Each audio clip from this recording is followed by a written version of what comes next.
আসসালামু আলাইকুম ওয়া রাহমাতুল্লাহি ওয়া বারাকাতুহু।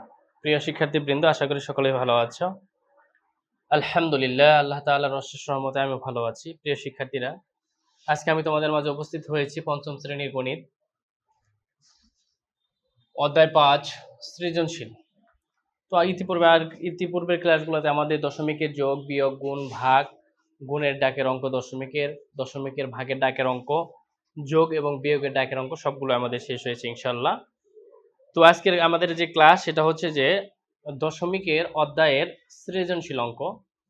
তো প্রিয় শিক্ষার্থীরা, ক্লাসটা যদি তোমরা খুবই গুরুত্ব দিয়ে দেখো, মনোযোগ সহকারে দেখো, ইনশাল্লাহ দশমিকের যত সৃজনশীল অঙ্ক আসবে এই তিনটা অঙ্ক করার পর তোমাদের আর কোনো সমস্যা থাকবে না ইনশাল্লাহ। তো খুবই মনোযোগ সহকারে দেখবে, আর আমার ক্লাসটা যদি ভালো লাগে অবশ্যই তোমরা লাইক, কমেন্ট এবং সাবস্ক্রাইব করে দিবে এবং আমার চ্যানেলটা শেয়ার করে দিবে এবং আমার চ্যানেলটা ফলো করে রাখবে, যাতে করে তোমাদের কোনো সময় কোনো অঙ্ক বুঝতে সমস্যা হলে তোমরা সেগুলো করতে পারো। তো প্রিয় শিক্ষার্থীরা, খেয়াল করো, প্রথমে আমাদের ৮৬ পৃষ্ঠায় একটা সৃজনশীল আছে ৭ নাম্বার। খুব ভালো করে দেখতে হবে যে একটি আয়তাকার শ্রেণীকক্ষের প্রস্থ। ধরো আমাদের এটা একটা হচ্ছে শ্রেণীকক্ষ আয়তাকার। এই শ্রেণীকক্ষের প্রস্থ দেওয়া আছে ৭.৫ মিটার, প্রস্থ হচ্ছে ৭.৫, আর এই টোটালটার দৈর্ঘ্য এবং ক্ষেত্রফল হচ্ছে ৭৮.৭৫ বর্গমিটার। শ্রেণীকক্ষটির দৈর্ঘ্য কত? তো প্রিয় শিক্ষার্থীরা, খেয়াল করো, আমরা এই অঙ্কগুলোকে একেবারে সহজভাবে করে দিতে পারি যে শ্রেণীকক্ষটির দৈর্ঘ্য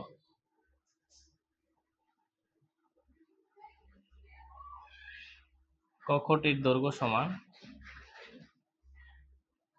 ক্ষেত্রফল ভাগ প্রস্থ।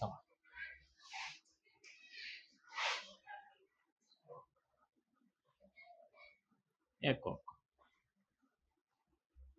প্রিয় শিক্ষার্থীরা, খেয়াল করো, এখানে আমাদের ক্ষেত্রফল দেওয়া আছে ৭৮.৭৫ আর ভাগ হচ্ছে প্রস্থ দেওয়া আছে ৭.৫ মিটার। আমি তোমাদের আগেই বলেছিলাম যে এরকম যদি দুই পাশে দশমিক দেওয়া থাকে, ভাজ্যের মধ্যে দশমিক, ভাজকের মধ্যে দশমিক, সেই ক্ষেত্রে আমরা এইভাবে লিখব, গুণ চিহ্ন দেব, মিটার। প্রিয় শিক্ষার্থীরা, এই ক্ষেত্রে যেটা লক্ষণীয় বিষয়, যেটা খুব ভালো করে খেয়াল করতে হবে, তোমাদের মনে রাখতে হবে, সেটা হলো এই যে আমাদের এখানে দশমিকের কারণে একটা শূন্য, আর দুইটা সংখ্যার কারণে দুইটা শূন্য। এ পর্যায়ে দেখো, এখানে দশমিকের কারণে একটা সংখ্যা এক, দশমিকের কারণে এক, আর একটা সংখ্যার কারণে একটা শূন্য। তো প্রিয় শিক্ষার্থীরা, তোমাদেরকে আগেই বলেছিলাম যে যদি আগের রাশিকে যা দ্বারা গুণ করবে, পরের রাশিকেও আমাদের তাই দ্বারা গুণ করতে হবে। তাহলে এখানে যদি আমরা ১০০ দ্বারা গুণ করি, এখানে ১০ দ্বারা গুণ করা যাবে না, এখানেও আমাদেরকে ১০০ দ্বারা গুণ করতে হবে। কেন? দশমিক সংখ্যার পরে যদি একটা সংখ্যা দেওয়া থাকে, তারপরে মনে মনে একটা শূন্য থাকে, তাহলে এই শূন্যর কারণে আমরা আরেকটা শূন্য বসাতে পারি। আমরা এটাও মনে রাখতে পারো, অথবা এখানে আমরা ১০০ দ্বারা গুণ করেছি, তাহলে এখানেও আমাদের ১০০ দ্বারা গুণ করতে হবে, এটাও মনে রাখতে পারো। তাহলে এটা গুণ করলে হবে আমাদের ৭৮, ৭৫ ভাগ হলো কত? ৭৫। এটাকে যদি আমরা ভাগ করি, দেখো কত আসবে। ৭৫ দিয়ে যদি আমরা ৭৮, ৭৫কে ভাগ করি, তাহলে যায় একবার ৭৫, থাকলো ৩, আনলাম ৭ কেটে। দেখো ৭৫ দ্বারা ৩৭কে ভাগ করা যায় না, এই জন্য বসবে ০। ৩৭ আনলাম ৫ কেটে। ৩৭৫ যায় ৪ বার, ৪ বার দিয়ে দেখি, ৪ ৫ করে ০ হাতে আমার ২, ৪ ৭ ২৮, ৮ দিয়ে ৩০, ৫ বার দিয়ে দেখো, ৫ বার। তাহলে এখানে আমাদের ৫ বার দিলে কত আসতেছে দেখো, ৫ ৫ ২৫-এর ৫, হাতে আমার ৫ ৫ ২৫-এর ৫, হাতে আমার, সরি, এটা ১০০ দ্বারা গুণ করলে কত হবে? ৭৫০ হবে। দুঃখিত, এখানে যেহেতু আমাদের একটা দশমিকের পর একটা সংখ্যা, তাহলে এখানে আমাদের ৭৫০ হবে, এটাকে ৭৫০ দ্বারা ভাগ করতে হবে। খেয়াল করো, একটু মিসিং হয়েছে। যাবে কয়বার? একবার। ৭৫০ থাকলো কত? ৭, ৩, আনলাম ৫ কেটে, যায় না, এই জন্য দশমিক, ৫ কেটে আনার পরে ভাগ করা যায় না, এই জন্য ০, এখানে বসবে একটা ০। ৩৭৫, তাও ভাগ করা যায় না, না গেলে একটা দশমিকের কারণে একটা ০, যাবে হচ্ছে ৫ বার। ০, ৫ ৫ ২৫-এর ৫, হাতে আমার ২, ৫ ৭ ৩৫, ৩৭ মিলে গেছে। তাহলে আমাদের উত্তর হচ্ছে 10.5 মিটার। প্রিয় শিক্ষার্থীরা খেয়াল করো, ভাগটা খেয়াল করো যে এখানে যদি আমরা দশমিকের পরে দুইটা সংখ্যা তাহলে 100 দ্বারা গুণ করলে হবে 78, 25। এখানে দশমিকের পরে একটা সংখ্যা 100 দ্বারা গুণ করলে হবে 750। 750 দ্বারা যদি আমরা ভাগ করি 787 এর মধ্যে যায় একবার, থাকলো 37, আনলাম 5 কেটে। সংখ্যা কেটে আনার পর যদি ভাগ করা না যায়, এই কথাটা মনে রাখতে হবে যে সংখ্যা কেটে আনার পরে যদি ভাগ করা না যায় সেই ক্ষেত্রে ভাগফলে একটা শূন্য বসে, বাদ দিয়ে নিচে একটা শূন্য বসে। তাহলে 375 কে ভাগ করা যায় না, এর জন্য দশমিকের কারণে একটা শূন্য, যাই হোক 5 বার 3750। প্রিয় শিক্ষার্থীরা, আশা করি বুঝতে পেরেছো। এই ধরনের সহজ অঙ্ক পেতে অবশ্যই তোমরা আমার চ্যানেলটা খুব ভালো করে খেয়াল করবে, লাইক কমেন্ট সাবস্ক্রাইব করে দিবে, ভিডিওগুলো বেশি বেশি শেয়ার করবে। এ পর্যায়ে দেখো কি বলছে, খ নাম্বারে বলছে যে শ্রেণীকক্ষটির প্রস্থ 2 মিটার বাড়ালে ক্ষেত্রফল কত হবে। ধরো প্রস্থ 2 মিটার বাড়ালাম, প্রস্থ যদি 2 মিটার বাড়াই তাহলে আমাদের প্রস্থ হবে 9.5। তাহলে আমরা লিখতে পারি খ নাম্বার যে শ্রেণীকক্ষটির দৈর্ঘ্য 2 মিটার বাড়ালে শ্রেণীকক্ষটির দৈর্ঘ্য 2 মিটার বাড়ালে, প্রস্থ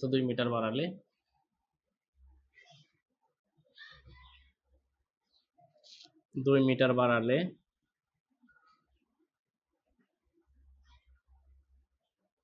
প্রস্থ হবে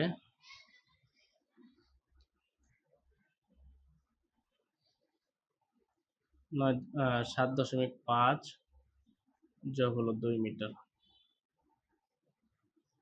তাহলে 9.5 মিটার। বলছে দৈর্ঘ্য প্রস্থ 2 মিটার বাড়ালে ক্ষেত্রফল কত হবে। তাহলে আমরা লিখতে পারি ক্ষেত্রফল সমান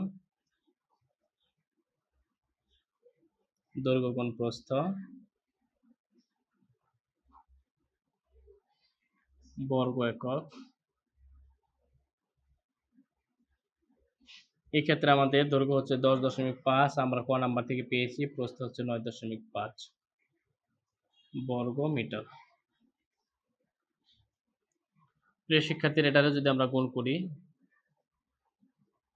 5 5 25, 5 হাত আমার 2, 5 10 0 গুণ করলে 0 2 2, 5 8 5, এক ঘর বাদ দাও, 5 9 45, 5 হাত আমার 4, 9 দ্বারা 0 কে গুণ করলে 0, 4 4, 9 1 9, তাহলে 5 7 9 9, 1 2 1 2, অর্থাৎ 99.75 বর্গ মিটার।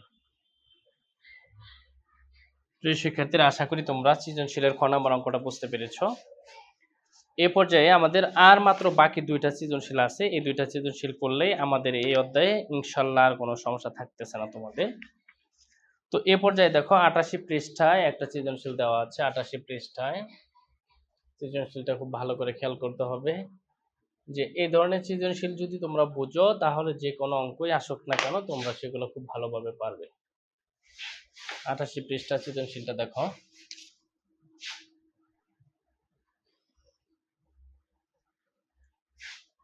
একটি মোটরসাইকেল 4 ঘন্টায় 212.5 কিলোমিটার যায়। মোটরসাইকেলটি 1 ঘন্টায় কত কিলোমিটার যাবে। তো এটা আমরা অঙ্কিক নিয়মে লিখতে পারি যে মোটরসাইকেলটি 4 ঘন্টায় যায়,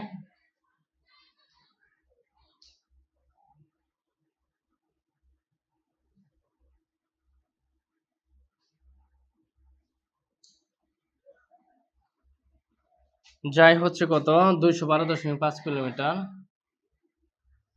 কিলোমিটার মানে কিমি।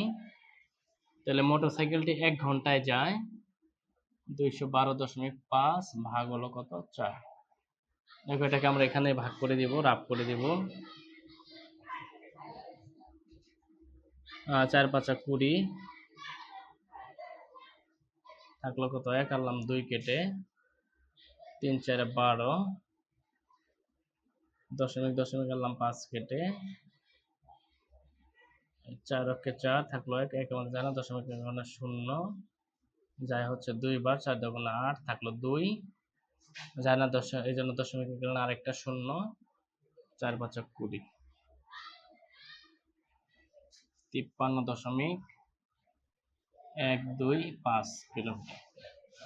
খেয়াল করো প্রিয় শিক্ষার্থীরা, মোটরসাইকেলটি 4 ঘন্টা যায় হচ্ছে আমাদের কত 212.5 কিলোমিটার। তাহলে 1 ঘন্টায় যায় 212.5 ভাগ হলো 4, এটা ভাগ করলে আমাদের উত্তর আসবে 53.15 কিলোমিটার। খ খ নাম্বার বলছে মোটরসাইকেলটি 371.875 কিলোমিটার যেতে কত ঘন্টা সময় লাগবে? কত ঘন্টা সময় লাগবে? তো প্রিয় শিক্ষার্থীরা খেয়াল করো যে এই কথাটা আমরা ঘুরাই লিখতে পারি। কি কথাটা ঘুরাই লিখতে পারি যে 212.5 কিলোমিটার যায়, কিমি যেতে সময় লাগে, কিমি যেতে সময় লাগে 4 ঘন্টা। তাহলে 1 কিমি যেতে সময় লাগে 4 ভাগ কত? 2 ঘন্টা। অতএব 371.7875 কিমি যেতে সময় লাগে 4 গুণ 371.875 ভাগ হলো 212.5। প্রিয় শিক্ষার্থীরা এই ক্ষেত্রে যেটা খেয়াল করতে হবে সেটা হলো যে আমরা 212.75 দিয়ে আমরা কাকে ভাগ করব? 371.85 কে ভাগ করে দেব। এই ক্ষেত্রে আমাদের কত আসতে পারে খেয়াল করো। 371.875 ভাগ হলো 212.5। তাহলে এটাকে যদি আমরা ভাগ করি, আমাদের এটা দিয়ে যদি আমরা এটাকে ভাগ করি, আমাদের উত্তর চলে আসবে কত? 1.75। 1.75 কে 4 দ্বারা গুণ করলে আমাদের উত্তর আসবে কত? 7 ঘন্টা। আমাদের উত্তর আসবে 7 ঘন্টা। কিভাবে আমি তোমাদেরকে আরেকটু দেখিয়ে দিচ্ছি এটা সহজভাবে বোঝার জন্য। যে আমরা যদি 371.875 এটাকে ভাগ করব 212.5 দ্বারা। তো খেয়াল করো, স্বাভাবিকভাবে আমরা জানি যে এখানে আমাদের কত দ্বারা গুণ করতে হবে? এই দশমিকের কারণে 1, তিনটা সংখ্যার কারণে 3টা শূন্য, ভাগ হলো 212.5 গুণ হচ্ছে 1000। তাহলে এখানে আমাদের উত্তর চলে আসবে 371.875।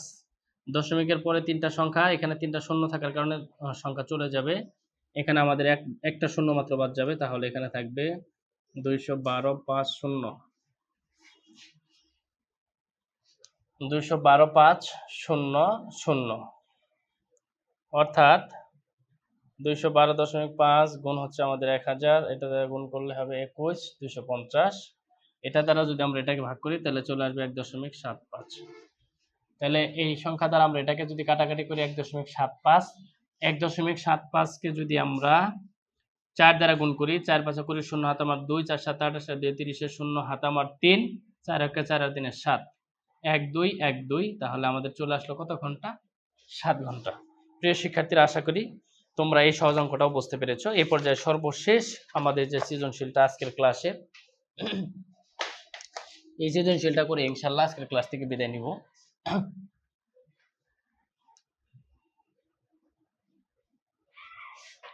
খেয়াল করো 90 পৃষ্ঠা।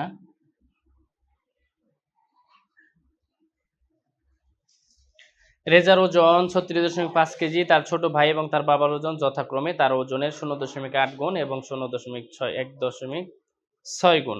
তার ভাইয়ের ওজন নির্ণয় করো। খুবই সহজ অঙ্ক, একেবারে সহজ অঙ্ক। তাহলে আমরা এটাকে একবার লিখে দিতে পারি, তার ভাইয়ের ওজন। এই ক্ষেত্রে যে কাজটা করতে হবে, প্রথমে রেজার ওজনটা লিখতে হবে 36.5 গুণ হচ্ছে তার ভাইয়ের ওজন হচ্ছে 0.8 কেজি। একবারে সহজ করে এক লাইনে লিখে দিলাম। প্রিয় শিক্ষার্থীরা, এটা গুণ করলে আমরা জানি যে 29.9 কেজি আসবে। গুণটা আমি তোমাদেরকে দেখিয়ে দিচ্ছি। ক নম্বর বলা আছে তার বাবার ওজন কত কেজি। তাহলে তার বাবার ওজন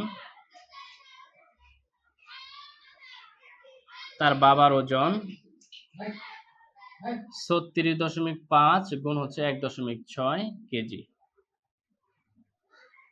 তাহলে এটা যদি আমরা গুণ করি, এটা হবে 58.4 কেজি। প্রিয় শিক্ষার্থীরা, এখন আমি শুধু রাফটা দেখিয়ে দিচ্ছি তোমাদেরকে। 36.5 এটাকে গুণ করব 0.8 দ্বারা। 5 8 40 0 হাতে আমার 4, 6 8 48 আর 4 52 2 হাতে আমার 5, 3 8 24 আর 5 29, এক ঘরে কাজ শেষ। 0 0 0, তাহলে দেখো 0 2 9 2, 1 2 1 2, দশমিকের পরে শূন্যর কোনো দাম নেই, তাহলে 29.2। অনুরূপভাবে যদি এটাকে আমরা গুণ করি, 36.5 গুণ হচ্ছে 1.6, 5 6 30 শূন্য হাতে আমার 3, 6 6 36 3 39 আর 9, হাতে আমার 3 3 6 18 আর 3 21, এক ঘরে কাজ শেষ, এক ঘর বাদ, 5 অক্ষে 5, 6 একে 6, 3 অক্ষে 3, তাহলে 0 14 4 হাতে আমার 1 8 আর 5, তাহলে 1 2 1 2 58.4। প্রিয় শিক্ষার্থীরা, এই ছিল আজকের ক্লাসে আমাদের 3টা সৃজনশীল, অর্থাৎ এই অধ্যায়ের আমাদের যাবতীয় অঙ্ক ইনশাল্লাহ মোটামুটি করা শেষ। তো প্রিয় শিক্ষার্থীরা, যে আমার ক্লাসগুলো যদি তোমাদের ভালো লাগে আর এই ধরনের সহজ অঙ্কের ক্লাস পেতে অবশ্যই তোমরা আমার চ্যানেলটাকে লাইক কমেন্ট এবং সাবস্ক্রাইব করে দিবে, আমার চ্যানেলটাকে শেয়ার করে দিবে এবং আমার চ্যানেলটাকে ফলো করে রাখবে, যাতে করে এই ধরনের সহজ অঙ্কের ক্লাস পেতে তোমাদের জন্য সুবিধা হয়। ধন্যবাদ প্রিয় শিক্ষার্থীরা, সকলেই ভালো থাকবে। আসসালামু আলাইকুম ওয়া রাহমাতুল্লাহি ওয়া বারাকাতুহু।